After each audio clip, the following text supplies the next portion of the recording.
Hai teman-teman, apa itu diagnosis kesulitan belajar? Diagnosis kesulitan belajar adalah semua kegiatan yang dilakukan oleh guru untuk menemukan kesulitan belajar, menetapkan jenis kesulitan, sifat kesulitan belajar, dan juga mempelajari faktor-faktor yang menyebabkan kesulitan belajar, serta cara menetapkan dan kemungkinan mengatasinya, baik secara kuratif atau penyembuhan maupun secara preventif atau pencegahan berdasarkan data dan informasi yang ada. Faktor penyebab kesulitan belajar. Faktor internal yang mempengaruhi kegiatan belajar dalam dua aspek. Yang pertama aspek fisiologis, yaitu kondisi umum jasmani atau ketegangan otot yang menandai tingkat kebugaran organ tubuh dan sendi-sendinya, dapat mempengaruhi semangat dalam mengikuti pelajaran. Aspek psikologis. Selain aspek fisiologis, aspek psikologis juga dapat mempengaruhi kuantitas dan kualitas perolehan pembelajaran siswa, seperti kecerdasan, bakat, minat, dan motivasi. Faktor eksternal. Faktor eksternal yang mempengaruhi kegiatan belajar diantaranya lingkungan sosial sekolah seperti para guru, para staf administrasi, dan teman-teman sekelas dapat mempengaruhi semangat belajar siswa. Para guru yang selalu menunjukkan sikap dan perilaku yang simpatik dan memperlihatkan suri tauladan yang baik, semangat dalam mengajar, misalnya rajin membaca dan rajin berdiskusi, dapat menjadi penyemangat bagi siswa dalam belajar. Faktor eksternal yang mempengaruhi kegiatan belajar adalah gedung sekolah, letaknya rumah tempat tinggal, keluarga, alat-alat belajar, dan keadaan cuaca yang digunakan siswa. Faktor tersebut dipandang turut menentukan tingkat keberhasilan siswa. Pentingnya diagnosa kesulitan belajar pada siswa. Pertama, setiap siswa hendaknya mendapatkan kesempatan dan pelayanan untuk berkembang secara maksimal. Kedua, adanya perbedaan kemampuan, kecerdasan, bakat, minat, dan latar belakang lingkungan masing-masing siswa. Ketiga, sistem pengajaran di sekolah seharusnya memberi kesempatan pada siswa untuk maju sesuai dengan kemampuannya.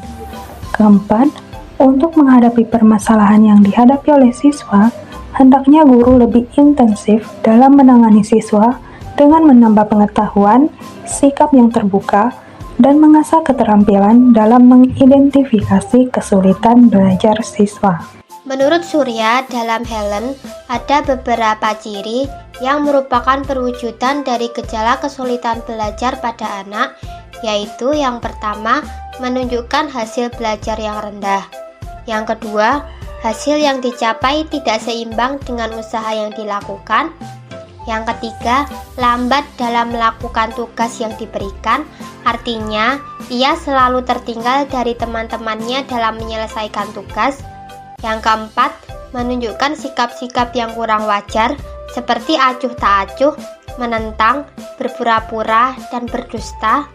Yang kelima, menunjukkan tingkah laku yang kurang tepat, seperti membolos, datang terlambat, tidak mengerjakan PR, mengganggu di dalam maupun di luar kelas, tidak mau mencatat, mengasingkan diri, tersisih, dan tidak mau bekerja sama. Yang keenam, menunjukkan gejala emosional yang kurang wajar, seperti pemurung, mudah tersinggung, pemarah, dan tidak atau kurang gembira dalam menghadapi situasi tertentu. Cara mengenali diagnosa kesulitan belajar itu yang pertama adalah observasi. Itu ada suatu cara memperoleh data dengan langsung mengamati terhadap objek, lalu sambil melakukan observasi dilakukan pencatatan terhadap gejala-gejala yang tampak pada diri subjek, kemudian diseleksi untuk dipilih yang sesuai dengan tujuan pendidikan. Data yang dapat diperoleh dengan observasi, misal itu satu, bagaimana sikap anak didik dalam mengikuti pelajaran, yaitu ada gejala-gejala cepat lelah, mudah mengantuk, sukar memusatkan perhatian, catatannya tidak lengkap, malas memperhatikan materi pelajaran yang diberikan. Lalu yang kedua, bagaimana persiapan psikofisiknya dalam menghadapi pelajaran yang akan diberikan. Itu biasanya anak didik yang malas menerima pelajaran, kurang kreatif, dan cekatan dalam mempersiapkan segala sesuatunya. Lalu yang kedua yaitu melakukan interview atau wawancara. Interview adalah suatu cara yang mendapatkan data dengan wawancara secara langsung terhadap orang yang diselidiki atau terhadap orang lain, orang tua atau teman intim anak yang dapat memberikan informasi tentang orang yang diselidiki. Interview sebagai pendukung yang akurat dari kegiatan observasi. Keakuratan data yang terjamin bila kegiatan observasi dilanjutkan dengan kegiatan interview. Lalu yang selanjutnya bisa dilakukan dengan cara tes, yaitu tes diagnostik. Tes diagnostik dimaksud dengan mengetahui kesulitan belajar yang dialami anak. Anak didik berdasarkan hasil tes formatif sebelumnya. Tes diagnostik memerlukan sejumlah soal untuk satu mata pelajaran yang diperkirakan,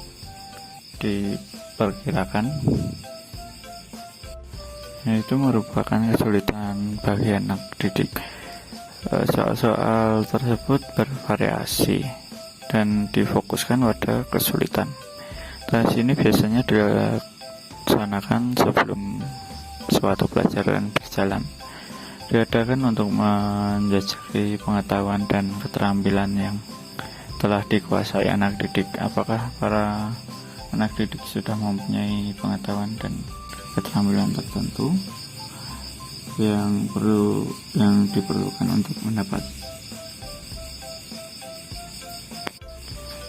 diperlukan untuk dapat mengikuti suatu bahan pelajaran lain. Karena itu, tes jenis karakteristik perilaku yang anak didik miliki ketika dia mau mengikuti kegiatan interaksi edukatif di kelas.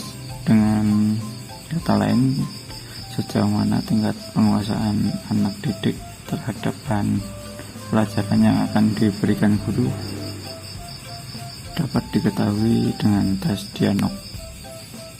diagnostik. Untuk melakukan diagnosis kesulitan belajar, ada beberapa tahapan yang harus dilakukan. Tahapan tersebut meliputi yang pertama, mengidentifikasi siswa.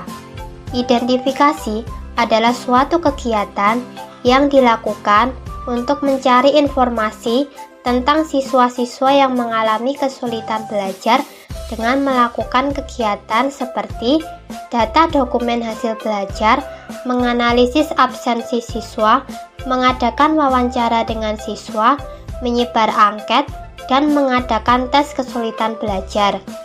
Yang kedua, mengelompokkan siswa. Tahap ini merupakan penentuan mengenai hasil dari pengolahan data tentang siswa yang mengalami kesulitan belajar dan jenis kesulitan belajar yang dialami. Kegiatan yang dapat dilakukan adalah membandingkan nilai prestasi individu setiap mata pelajaran dengan nilai rata-rata seluruh siswa, membandingkan prestasi dengan potensi yang dimiliki, dan membandingkan nilai yang diperoleh dengan batas minimal yang diperoleh. Yang ketiga, menentukan faktor penyebab. Yang keempat, memperkirakan alternatif bantuan.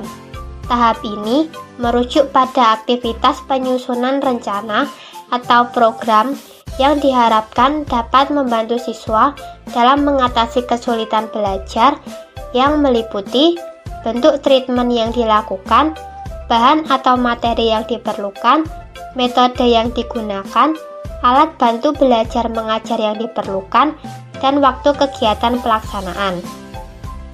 Yang kelima, menetapkan solusi, dan yang keenam, tindak lanjut. Tindak lanjut dapat dengan memberikan terapi. Bentuk terapi yang dapat diberikan adalah bimbingan belajar kelompok, bimbingan belajar individual, pengajaran remedial, pemberian bimbingan pribadi, dan alih tangan kasus. Yang selanjutnya yaitu cara mengatasi kesulitan belajar pada anak. Yang pertama, guru diharuskan untuk mencari faktor yang menyebabkan kesulitan belajar siswa atau biasa yang disebut dengan diagnostik kesulitan. Yang kedua, mendalami pemahaman tentang faktor apa saja yang dapat mempengaruhi keberhasilan belajar siswa. Kemudian yang ketiga, mencari sumber masalah yang melatar belakangi munculnya kesulitan belajar siswa, serta mencari solusi untuk mengatasinya.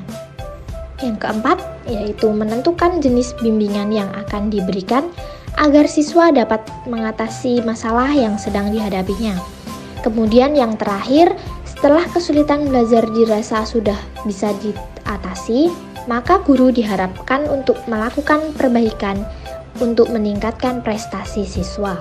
Sekian dan terima kasih. Mudah-mudahan dapat bermanfaat. Salam dan bahagia.